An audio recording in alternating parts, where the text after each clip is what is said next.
আজকে আমরা কন্ডিশনাল সেন্টেন্সের একটি অতি গুরুত্বপূর্ণ কনসেপ্ট সম্পর্কে জানবো। কন্ডিশনাল সেন্টেন্স নিশ্চয়ই নাম শুনেছো তোমরা। চলো প্রথমে স্ক্রিনে দেওয়া একটি বাক্য লক্ষ্য করো, তারপর আমরা এই বিষয়টি নিয়ে আবার ব্যাখ্যা করব। রাইট, লক্ষ্য করো স্ক্রিনে। But for the rain dash options, I go to the park, I will go to the park, I would go to the park এবং I would have gone to the park. ভিডিওটিকে pause করো আর ভাবো কোনটা option এখানে ঠিক উত্তর হবে। রাইট, এবং কেন হবে সেটাও বলতে হবে। কারণ আমি অনেককে বলতে শুনেছি, স্যার এটা মনে হচ্ছে যে এটা উত্তর হবে, কিন্তু কেন মনে হচ্ছে যখন জিজ্ঞেস করছি তখন কিন্তু আর বলতে পারছে না। রাইট, তাহলে কোনটা হবে এবং কেন হবে দুটাই বলার চেষ্টা করতে হবে, তবেই তো কনফিডেন্স আসবে। রাইট, ভিডিওটিকে পজ করো আর ঠান্ডা মাথায় ভাবো। ভাবা হয়ে গেছে, চলো বিষয়টাকে এবার বোঝার চেষ্টা করি। শিক্ষার্থী বন্ধু, আমাদের মনে রাখতে হবে যে কন্ডিশনাল সেন্টেন্স ওই বাক্যগুলিকে বলা হয় যে বাক্যের মধ্যে শর্ত এবং তার ফলাফল দুটোই বলা থাকে। যেমন, যদি বৃষ্টি আসে আমি স্কুল যাব না, যদি তুমি আসো তাহলে আমি যাব। এই যে বাক্যগুলি, তুমি আসলে আমি যাব, একটা শর্ত লাগিয়ে দিল, আর আসলে কি হবে, আমি যাব, এটা তার ফলাফল। তাহলে এই ধরনের বাক্যগুলিকে কন্ডিশনাল সেন্টেন্স বলা হয়। আর এই কন্ডিশনাল সেন্টেন্স মোট 4 ধরনের হয়: zero conditional, first conditional, second conditional এবং থার্ড কন্ডিশনাল। আমাদের মনে রাখতে হবে, হলে হতে পারতো কিন্তু হয়নি, এই ধরনের শর্ত বোঝালে সেটাকে থার্ড কন্ডিশনাল বলে। অর্থাৎ কোন একটা কাজ যেটা অতীতে হওয়া সম্ভব ছিল কিন্তু হয়নি। যেমন উদাহরণ লক্ষ্য করো, যদি সে ভালোভাবে পড়তো তাহলে সে পরীক্ষায় পাস হয়ে যেত।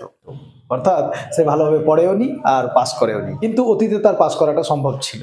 রাইট, তাহলে এই ধরনের শর্ত যেটা হলে হতে পারতো কিন্তু হয়নি, এই ধরনের শর্তমূলক বাক্যগুলিকে থার্ড কন্ডিশনাল বলে।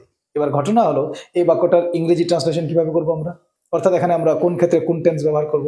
তাহলে শিক্ষার্থী বন্ধু, আমাদেরকে মনে রাখতে হবে, যদি থার্ড কন্ডিশন হয়, অর্থাৎ যদি এমন শর্ত বোঝায় যেগুলি হলে হতে পারতো কিন্তু হয়নি, তাহলে ওই ক্ষেত্রে আমাদেরকে ইফ ক্লজ, অর্থাৎ যেটা সাব ক্লজ হবে, ওই অংশটাতে আমাদেরকে পাস্ট পারফেক্ট টেন্স ব্যবহার করতে হবে।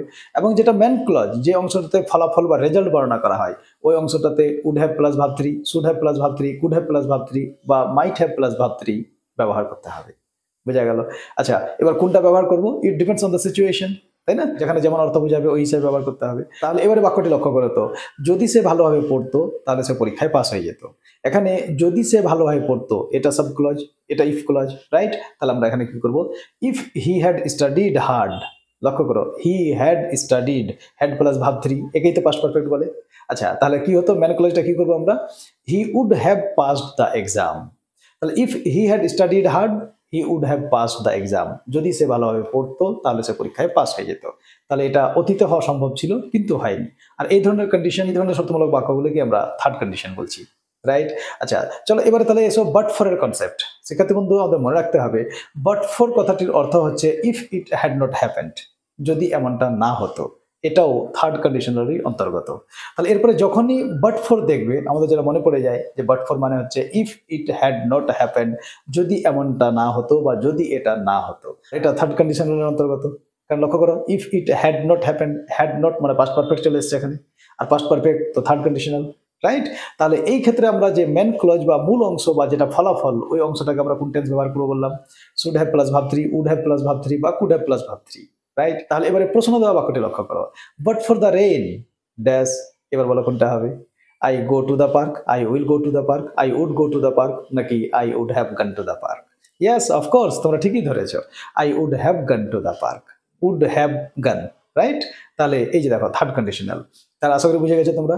যখনই বাট ফর, আচ্ছা বাক্যটার মানেটা কি দাঁড়ালো, but for the rain I would have gone to the park, এই বাক্যটার বাংলা অর্থ কি হবে, যদি বৃষ্টি না হতো তাহলে আমি পার্কে যেতাম।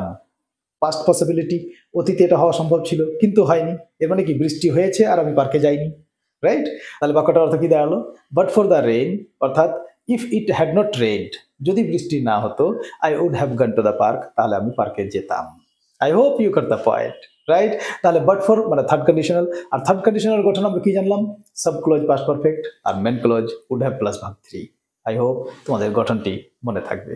ভালো লাগছে তোমাদের? যদি কনসেপ্টটি ভালো লেগে থাকে, যদি এই ক্লাস দ্বারা তুমি একটু উপকৃত হও, তাহলে ভিডিওটিকে লাইক করো, যারা এখনো লাইক করে দাওনি, বন্ধু বান্ধবের সঙ্গে ভিডিওটিকে শেয়ার করো, তারাও বিষয়টি জানতে পারো। আর তোমরা যদি আমার ক্লাস প্রথম থেকে থাকো, তাহলে যারা চ্যানেলটি সাবস্ক্রাইব করনি সাবস্ক্রাইব করে নাও, আর ফেসবুকে দেখলে ফেসবুক পেজটিও ফলো করে নিও।